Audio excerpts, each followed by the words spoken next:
Shapuzet Bafetu, thank you so much for watching Soweto TV. You're tuned in to Kasi Game Changers, the show that'll be bringing you 5 SMMEs from different industries just to try and upskill the youth, Khanyani. Now, we've seen a lack. I mean, school can only do so much. Let's get to know a little more about these industries as well while we at it. We'll be meeting some mentees that will be learning a lot from mentors that are already in the game. Today, we are at Chief Ralekhudu Enterprise to get to know a little more about the technician industry. He'll be showing us what he does when it comes to service as well as delivering on the go. Arbaken. Zach, how are you? I'm good myself. Good, man. Thank you for having us, Zach, man. What's happening, Mona, man? Everything, yeah? Firstly, welcome to Chief Ralekhudu Enterprise. This is our service center where we repair and service our wheelchairs. We also train students to be our future entrepreneurs, future technicians on assistive device repairs and servicing. Awesome, man. Yes. Awesome, man. Just let us know what's this all about, what inspired it? Who is Chief Ralekhudu? I started in 1993. Worked for an orthopedic company that was manufacturing assistive devices in the former homeland of Bophuthatswana. Yeah. So I worked for them for all the years, I think 20 years, where I became a production supervisor and ended up in a post. Yes. And I became a production manager also, and then I decided to go into sales. Into sales, at least I could travel the whole country. That's where I met the people who taught me how to be a technician, the Germans. It was a company called Autobock that was launched in South Africa after 2010 World Cup. So they employed me as the sales and marketing territory manager. But I realized that there's more for me to give. Yeah. So I asked them, and there were opportunities in Germany whereby they take South Africans and taking them to Germany to train them to become technicians in the continent. So I was lucky. I was one of those guys who were taken there to be trained on all the wheelchairs, the manual ones and the motorized ones. So coming back to South Africa, I realized that I have a skill, but now I was using it to repair other service providers wheelchairs. Yeah. So hence we're here today. Yes. Hence we're here today to see more of Chief Ralekhudu. Yes. It's quite the history. It's like you know, as a guy that started in '93. Yeah. That's years of experience. I was only 20, man. I'm hoping this could be something you'd pass over to the next generation. What are the mentees supposed to expect from what you're doing right now? What I'll tell you is that after the last COVID, when our company decided to go back to Germany and they shut down the mobility wheelchair department in South Africa, that's when I realized that I have a skill that I haven't given. Although I've been training disability centers throughout the country and also in our other countries like Zimbabwe, Mozambique, and then Zambia.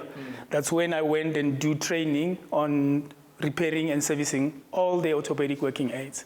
So I realized, I have something that I can give. And that's when I registered the company, Chief Ralekhudu Enterprise, to start to train the youth who are unemployed.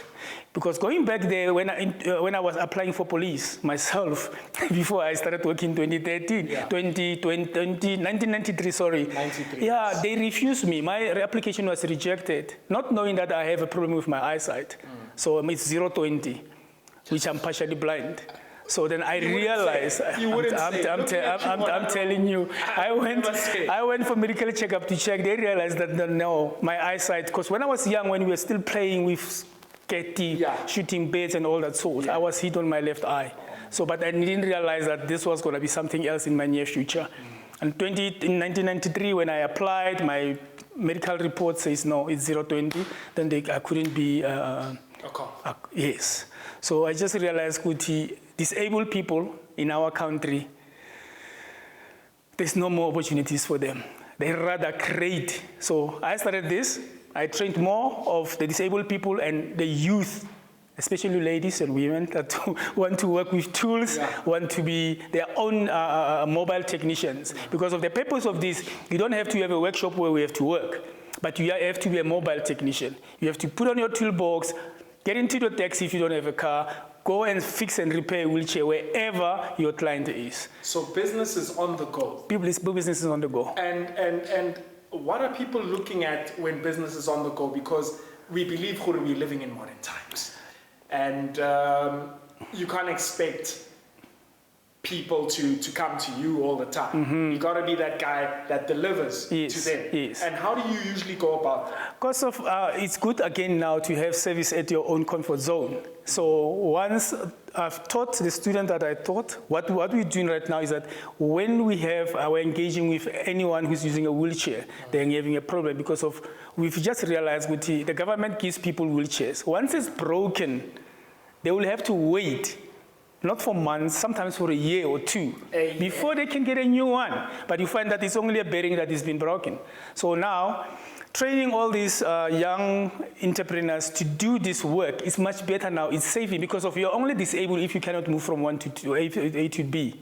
The moment your wheelchair cannot move, you are disabled. But so long as you can move from A to B, you are able to do whatever you want to do. So we just realized that we need to come up with help. What better way to help than this way? Yes. You know, and I'm happy that there's guys like yourself, called South Africa, that are trying to change this whole dynamic, this whole stigma that the disabled can only do so much. For sure. You know what I mean? For sure. And for creating that opportunity, that gap, seeing that gap shows you're a game changer. You're a big game changer. Thank you. Thank you so much. Because disability is one of the biggest challenges we face all over the world. No, it in is. South Africa. No, it is. And are you looking to globalize what you're currently doing? Currently, what we are doing is actually nationalize it. Make sure that let's start there. every village, every town in South Africa has a technician. Wherever there is any disability organization, they need to have a mobile technician who will come and visit and service their wheelchairs. Yeah. Because after they've been given this, they don't even service. It's like a car. Yeah. They sit on this every day. Anywhere they are going, they are on their wheelchairs. Yeah. So once anything happens to it, they are disabled. So the trainers that I've trained also, I want them to be trainers. Yeah. I want them to go out there and train other people. Yeah. You want to build a well-oiled machine. Let me tell you, I'll be 50 next month. I might look 35. No. But I made sure that this skill I had to give to everyone. You look 45. But we'll leave it there. Yeah. So I just realized, Guti, I have to give it out.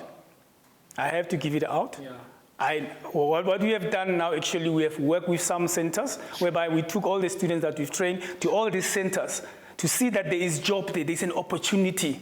It's not like you're going to qualify and you'll have a certificate and you're going to work or wait for somebody to employ you. No.